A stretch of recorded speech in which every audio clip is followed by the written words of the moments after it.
Selamat datang di sesi pendalaman kita hari ini. Kita akan menyelami satu dokumen penting nih. Surat resmi dari Dirjen PAUD Dikdas Dikmen Kemendikbudristek tanggal 9 Oktober 2025. Misinya, ya, memahami poin-poin kunci soal perencanaan dana BOSP untuk 2026. Langsung dari sumbernya. Yuk kita bedah. Betul sekali. Fokus kita memang mengekstrak inti informasinya supaya Anda semua para pemangku kepentingan pendidikan dapat pemahaman yang jernih dan cepat gitu soal arah kebijakan pendanaan ke depan plus implikasinya. Ini bukan cuma baca surat edaran biasa kan? Tepat. Nah, surat ini kan ditujukan ke Kepala Dinas Pendidikan seluruh Indonesia ya.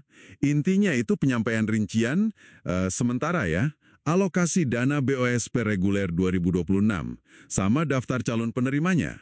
Nah, yang perlu Anda catat juga, ada 3 jenis dana BOSP buat 2026. Reguler, kinerja, dan afirmasi. Apa bedanya tuh? Terus dana kinerja? Nah, ini sifatnya lebih, selektif, kompetitif gitu. Buat sekolah yang berprestasi, sebagai semacam insentif lah, dorongan ningkatin mutu. Kalau dana afirmasi, ini khusus banget sasarannya ke sekolah di daerah khusus. Daerah khusus itu ya biasanya daerah 3T, terpencil, tertinggal, kepulauan, atau kondisi khusus lain. Tujuannya jelas, pemerataan akses dan kualitas pendidikan, ngurangin kesenjangan. Jadi ada diferensiasi yang kuat ya, berdasarkan kebutuhan dan capaian sekolah. Nah, ini nih bagian yang menurut saya sangat menarik, perlu banget digarisbawahi.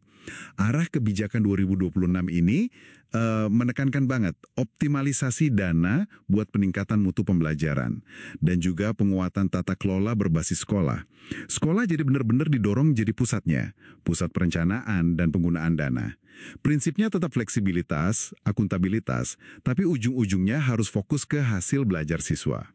Iya, ini sinyalnya kuat banget. Ada pergeseran kan dari sekedar dana operasional jadi investasi buat pembelajaran. Implikasinya bisa besar ini. Sekolah mungkin akan merasa ada tekanan lebih gitu. Tekanan buat buktiin dampak pengeluaran ke kualitas belajar siswa. Tapi di sisi lain, ini kan otonomi yang lebih besar juga. Jadi bukan lagi sekedar belanja rutin, tapi gimana dana itu dipakai secara strategis buat ningkatin pengalaman belajar di kelas. Betul. Kalau kita lihat prosesnya, ini juga unik nih. Perencanaan BOSP 2026 itu dilakuin setahun sebelumnya. Jadi di 2025 ini, pakainya aplikasi Arkas, Rencana Kegiatan dan Anggaran Sekolah. Nah, Arkas ini sekarang nyambung terintegrasi sama SIPD Kemendagri, Sistem Informasi Pemerintah Daerah. Jadi Arkas itu kan platform digital sekolah buat nyusun anggaran ya. Dan SIPD itu sistem gedenya Pemda buat ngelola keuangan. Nah, integrasi Arkas dan SIPD ini langkah maju yang signifikan menurut saya. Artinya perencanaan anggaran sekolah sekarang langsung nyambung sama sistem keuangan daerah secara digital. Ini potensinya besar buat transparansi yang lebih baik, pelaporan jadi lebih gampang, terus data juga lebih akurat buat pengambilan kebijakan di pusat maupun daerah. Jadi ini bukan sekedar digitalisasi administrasi ya, tapi upaya nyambungin perencanaan mikro di sekolah ke sistem makro Pemda. Oke. Surat ini juga ngasih tahu kalau data rincian alokasi sementara per sekolah udah bisa diintip nih di laman markas.kemdikbud.go.id. Tapi, sekali lagi ya, ini penting, datanya masih sementara. Penetapan resminya nanti lewat keputusan menteri. Dinas Pendidikan diminta segera sosialisasikan ini ke sekolah-sekolah dan dorong percepatan penyusunan RKEAS 2026 di tahun 2025 ini. Jadi, apa artinya ini buat Anda yang di sekolah?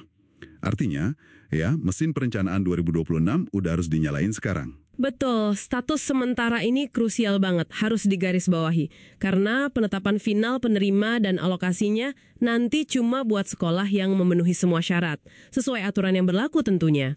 Surat ini juga kembali negesin peran vital Dinas Pendidikan, mulai dari menelaah, mengesahkan RKES dari sekolah, pastiin integrasinya ke SIPD, plus pembinaan dan pengawasan, lengkap. Nah, mengingat peran Dinas Pendidikan yang sentral banget nih ya, dari validasi RKAS sampai pengawasan, kira-kira tantangan apa ya yang mungkin muncul di lapangan? Gimana caranya mastiin proses ini beneran jalan efektif? Dan RKAS yang dibikin itu berkualitas gitu, bukan cuma formalitas administrasi aja. Pertanyaan bagus itu. Tantangan utamanya ya, seringkali soal kapasitas dan konsistensi pendampingan di daerah. Apakah dinas punya SDM yang cukup buat benar-benar neliti kualitas perencanaan ribuan sekolah? Kan banyak banget ya. Terus gimana mastiin pengawasan itu substantif gitu, bukan cuma checklist formalitas. Ini area yang perlu perhatian khusus supaya tujuan utama peningkatan mutu pembelajaran lewat perencanaan yang baik ini benar-benar nyampe. Jadi efektivitas pembinaan dan pengawasan di tingkat daerah itu jadi kunci suksesnya implementasi kebijakan ini. Oke deh, coba kita rangkum ya, temuan kunci dari pendalaman kita kali ini. Dana BOSP 2026 ada 3 jenis, reguler, kinerja, afirmasi.